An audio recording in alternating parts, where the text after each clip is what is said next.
de l'argent, j'avais tout ce qu'il me fallait, mais j'étais privé de la gloire de Dieu. Et à ce temps-là, ma compagne, ça fait plus de 20 ans que je suis le Seigneur.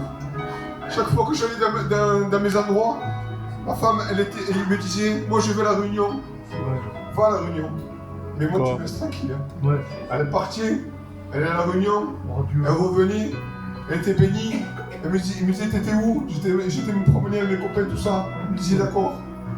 Chaque fois, elle partait, moi je partais, j'allais là où je voulais, et elle allait à la réunion. Et des fois, je la voyais prier dans la maison, et je ne comprenais pas tout ça. Je disais, mais qu'est-ce qu'elle faisait là? Je ne faisais pas attention. Et voilà que moi, j'allais dans les endroits, je faisais pas, je volais pas, je faisais rien, mais j'étais privé de la gloire de Dieu. J'étais avec des amis qu'il ne fallait pas. Et voilà que à un moment donné, j'ai touché quelque chose qu'il ne fallait pas. Je tombais dans un trou. J'étais privé de... J'ai souffert, Seigneur, qu'est-ce que j'ai souffert, Jésus? Mais j'arrivais plus à m'enlever de cela. J'allais à la maison, je pleurais. Et ma femme me voyait comme ça, elle me disait, qu'est-ce qui t'arrive? Je dis, je n'en peux plus de la vie, je n'en peux plus. Il me dit, il faudrait que tu viennes avec moi à la réunion. J'ai dit, toi tu vas, moi je ne vais pas. Et quelques réunions ont passé comme ça, quelques réunions. Ma compagne est partie à la réunion. Et moi, je la voyais, j'ai dit, tiens, un jour, ce soir, je viens à la réunion avec toi. Et c'était un chapiteau à Pézia. Et la parole a été annoncée. Il était touché dans mon cœur. Parce qu'il y avait l'amour. Il y avait les frères qui m'accompagnaient. Et je demandais au Seigneur, Seigneur, si tu existes vraiment, touchez mon cœur.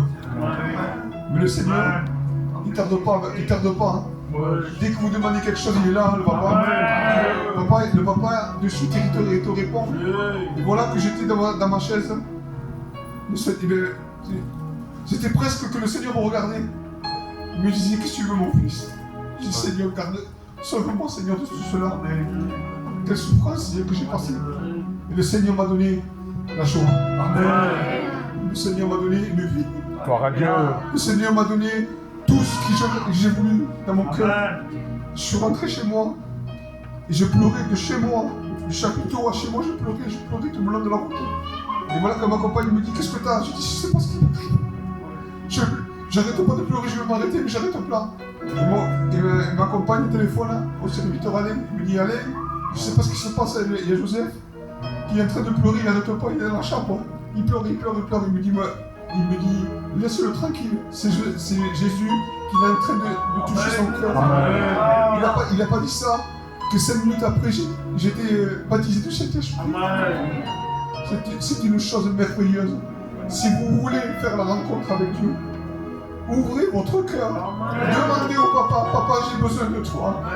Le Seigneur, vous ouvrira la porte. Et depuis ce jour-là, le Seigneur est rentré dans ma maison. Le Seigneur est rentré dans ma vie. Là, bientôt, je vais le Seigneur.